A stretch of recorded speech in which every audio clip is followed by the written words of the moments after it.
Hello, everyone. Welcome to Oche Kitchen Discussion. It's Saturday, and today is Saturday the 18th, yes. And it is the end of season 6 for us. It's been a beautiful season filled with so many useful and exciting discussions. And thank you, everyone, for being a part of all of the season, all the topics or seasonal topics that we went and had. Today, a lot has been happening everywhere, actually.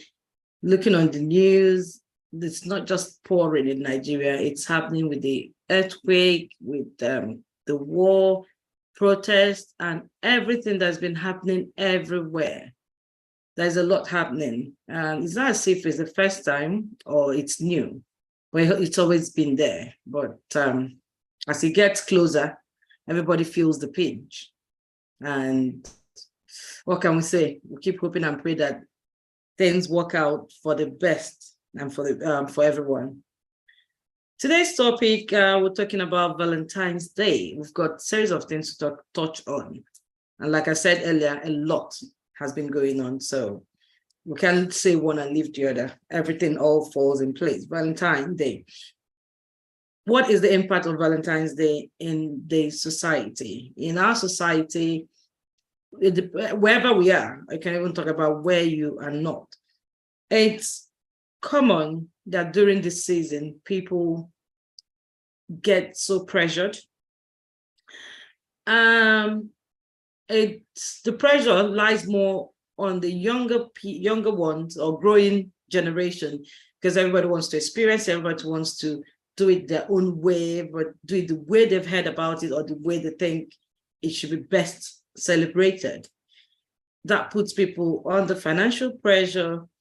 And in this season, with everything that's going on in talking about Nigeria, not just Nigeria, but with Nigeria, okay, talking about Nigeria with the issues around money not coming, election coming close.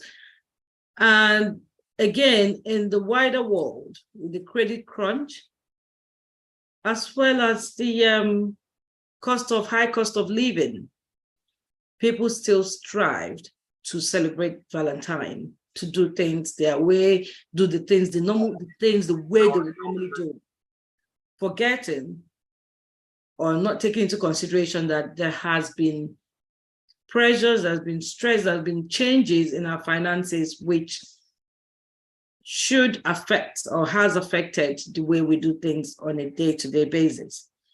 A typical example is, I saw something on the news in UK where a lady said, because she's always had that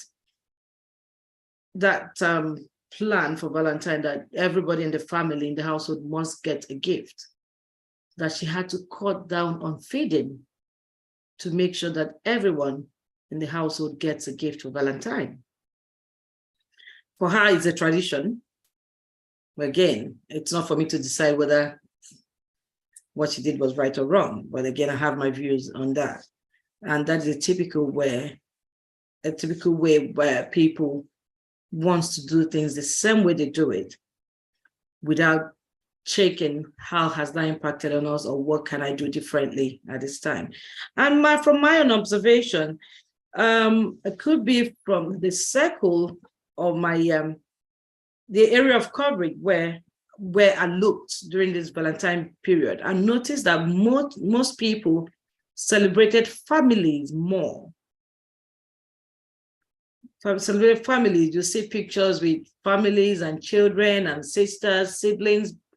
That was more of what pictures I was seeing floating rather than boyfriend and girlfriend, husband.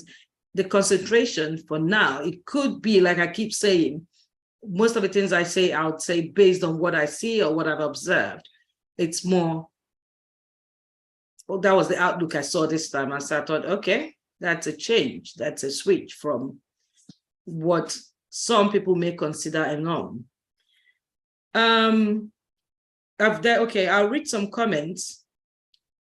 The comment says, which is quite clear and it reflects what I've just talked about again.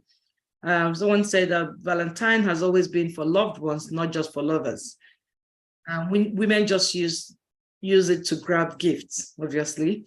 Yes, in view of that, it's always been for loved ones, not just for lovers. Clearly, that represented or really told that story or confirmed my story about people celebrating more of their family and people, siblings, friends, people that they're loved ones rather than concentrating on a lover.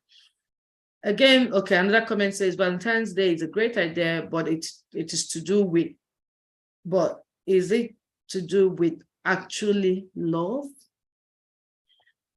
So that's the question. Is it actually meant for love? Yes. Would I say yes and would I say no? Yes. Our own understanding and from the definition of Valentine or the story around Valentine, it's all about love. And like the first comment went, it's for loved ones. So loved ones could be your hubby, could be your boyfriend, could be your girlfriend, could be your mother, could be anybody, people who show you love and who you want to show love, or people who really, really love each other genuinely. So it's quite important not to misunderstand what that means. I have seen other people argue that what is the point talking about Valentine in a home? That Valentine is meant for lovers. Again, that's for them to argue and deal with. But I agree with that comment that says it's for loved ones and loved ones that encapsulates everybody that fits into that category. Okay. Well, the conversation, we can always get back to it when we have people who want to join in or say something about it. Okay, moving on to the next topic, which is a dicey topic for especially people in a country where it's new to them. Not entirely new that we don't do cashless transactions, but it's come to the majority or the whole population as a shock and at a very critical time. So talking about the cashless economy, which is bothering Nigerians. So how do you think this would impact on the common man in Nigeria? Clearly, it has an impact on them already. I have had several discussions with people back home in Nigeria. I know people who are having, everybody who are having firsthand experience on this cashless economy. It's a beautiful thing and it's nothing new for us. I can tell you that from month to month, I could go without having a note or coin in my wallet. I'll go by card, I use the card, and it works. Okay. When I told someone this in Nigeria, the person said to me, that is in a country where things work. And when they mean where things work in terms of electricity and power to sustain that transaction and sustain that movement. There was a period in Nigeria within this same period where they're having this problem. When the ATM machine stopped working, nobody could get money. On the same day, the phone lines went dead. They said there was a network issue, which was a big deal. So with all of this in plan, do we have the plan? Have we made plan to sustain this cashless economy which we're planning? there is this rumor, it may be true, that part of this implementation came at this time because they want to use it to manage and watch the criminalities that go around during election period. It may be true, it may not be true. It may be that it's coincided with at the same time when election is coming. Every plan started at some point. Whenever it's executed, it's when everybody sees it. So it may have been cooking and was ready to come out at this time, or it may have been deliberately planned to happen at this time. Whichever way, we stand to see how that works for people. What bothers the people most is, and it's at a point I got confused, but when I spoke to so many people, I understood why it was a big issue. The common man, who we call the common man, is those of us, in quotes, who are not in the on high stream incomes or who are not connected, like we would say. These are people who it comes to them when it comes to them, and they work hard to get what they want, where they rely on cash transactions for things to move. And you expect them, some of them do have bank accounts, but they don't have a card, ATM card. So they want to go walk into the bank and get their cash. They rely on cash from transactions when they do buying and selling. So they could walk around and they are used to that system. Yes, change is beautiful, but people resist change for different reasons. In this case, I would not say that resisting change, their hands are even tied. They're not even seeing the cash.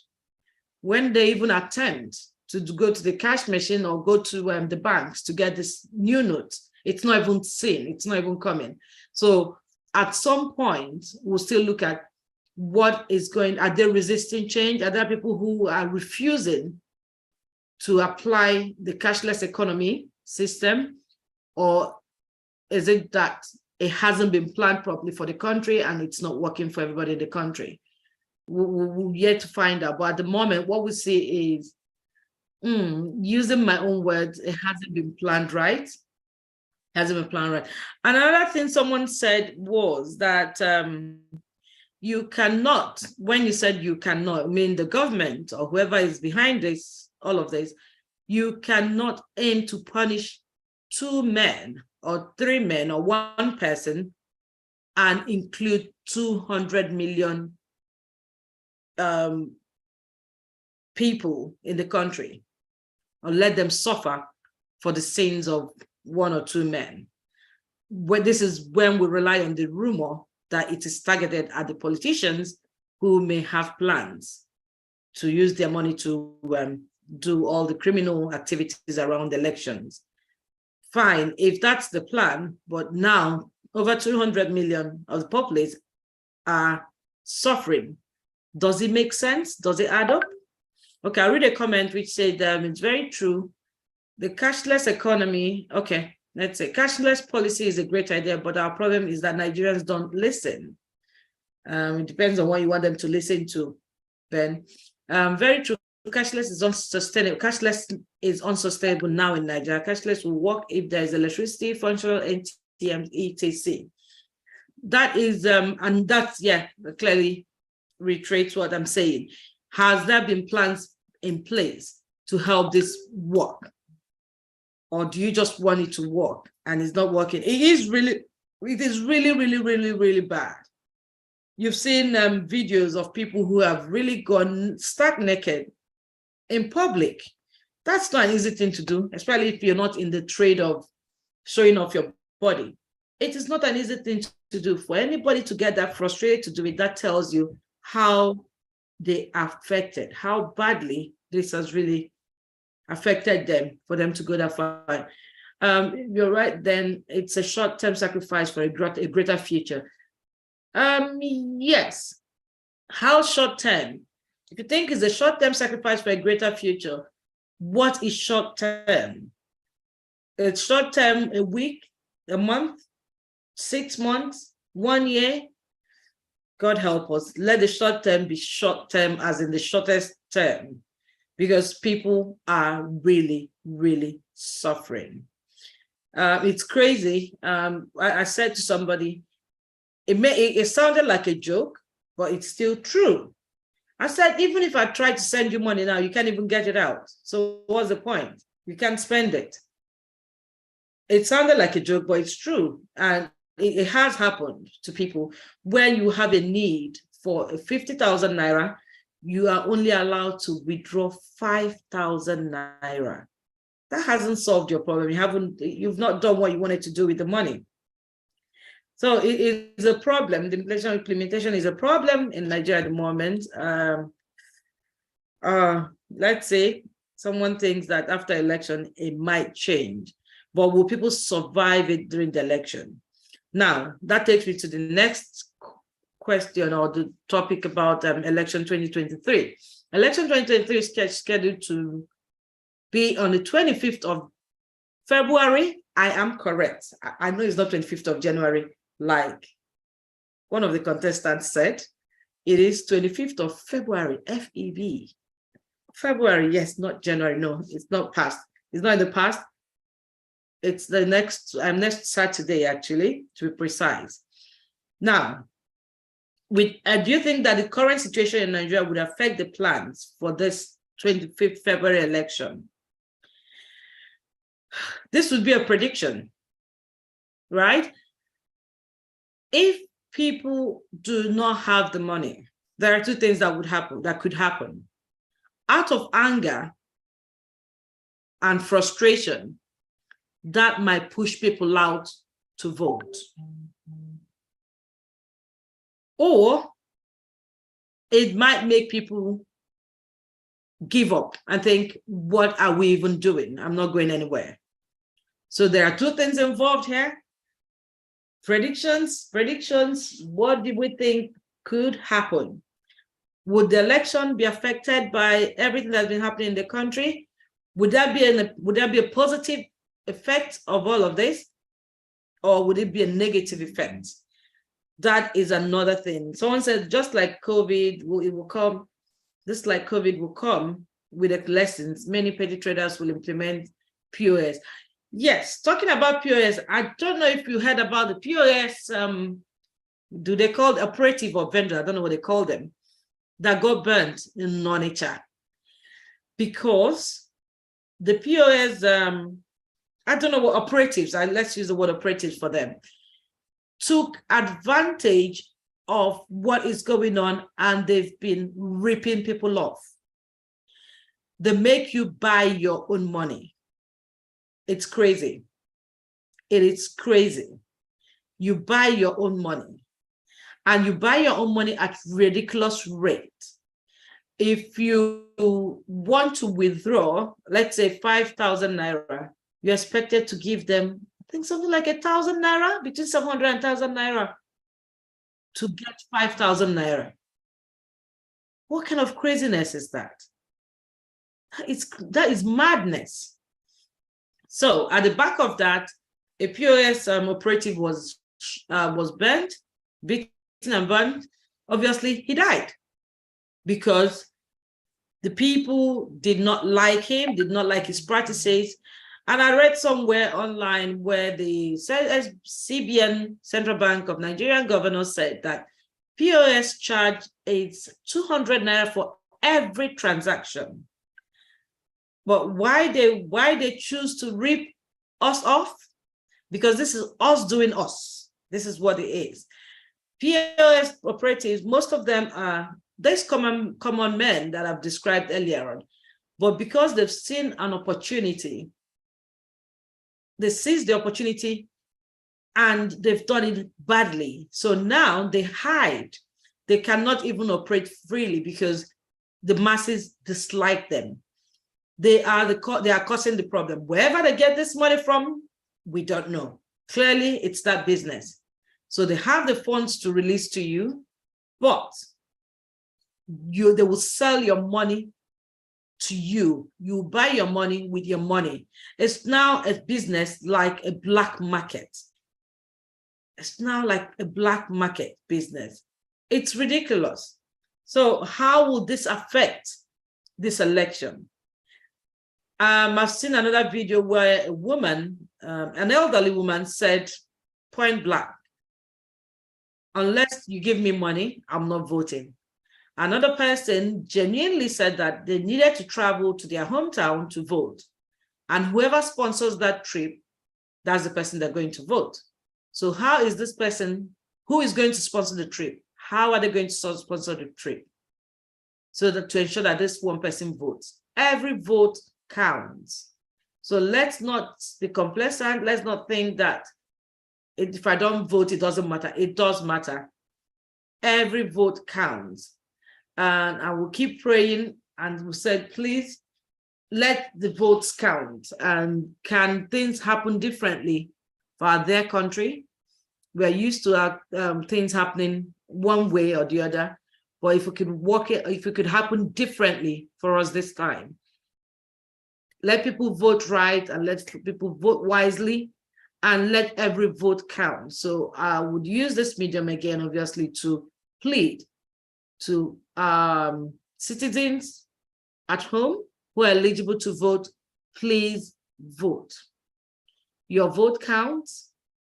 Your vote counts. I know there are fears about, can we vote in this region? Are we allowed to go out? Who do we vote to? And all this, will I call them rumors? That people have been threatened that they must take a picture of their voting card to show who they voted for. Otherwise, they'll get into trouble. They can't live in their homes. They can't trade and all whatnot. I guess we've gotten to the stage where we need to face our fears and do the right thing and live. Otherwise, our conscience will always prick us. So let's do things differently. I hope people out there can hear me. Please, please, please. Everything we do, can we do it safely again?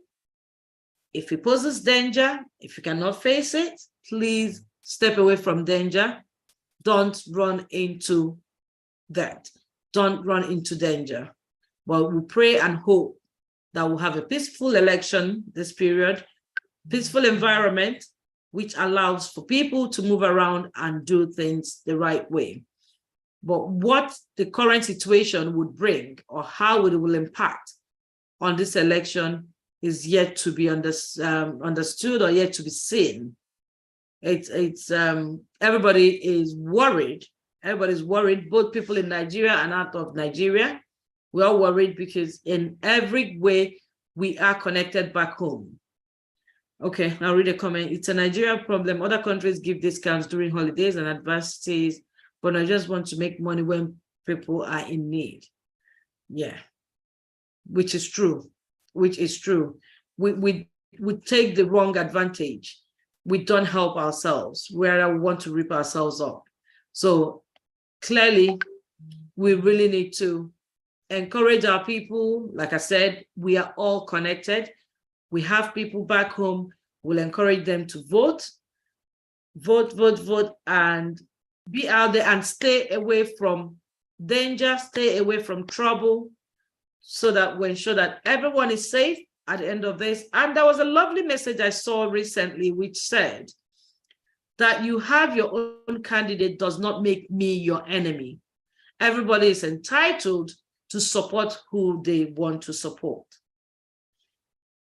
I may think your option is the wrong one. You may think mine is the wrong one. Again, it doesn't matter. But don't forget that all the people you are campaigning for do not know you. Genuinely, they do not care about you. You are only doing what you need to do at this time because it is your right to vote. You are a citizen of our country, Nigeria. Don't make enemies. Don't make enemies. Use your brain. It is very important. This is a message from Oche Kitchen Discussions. We're all citizens of Nigeria. We're not there. Some of us are back home and will be voting. They already know this. This is the message. Please, we are not making enemies at the back of this. You know what happens, and you can see it on telly, you see it on social media. All these politicians you're fighting for, creating enemies for, no, they're all eating on one table. They are all friends. They all share things together. They will sit and laugh at those who've created enmity on their behalf. Think wisely. Vote wisely. Otherwise, the country will remain the way it is. Do you want to know the truth? Yes, there's a problem in Nigeria. We have a problem with the leadership. We have a problem with the structure. We have a problem in Nigeria, and it's been going on for a long, far too long. This is another chance for us to make it right. And Oche Kitchen, on behalf of Oche Kitchen, my hosts, everybody, we wish you a happy election. It's a few days away from now. Please, let's be safe. We'll talk about this election when we return for season 7. And thank you very much for always being a part of our show. We love you. We love you. We'll return after the Easter break, after the election, after the Easter break, we'll return again for season 7. Then we'll have so many things to talk about. We'll get feedback from how the election has gone. And we hope that Nigeria will vote wisely and vote right this time. Thank you very much. And we'll see you on the 15th of April, 2023, when we'll be back for season 7. Thank you. And remain blessed.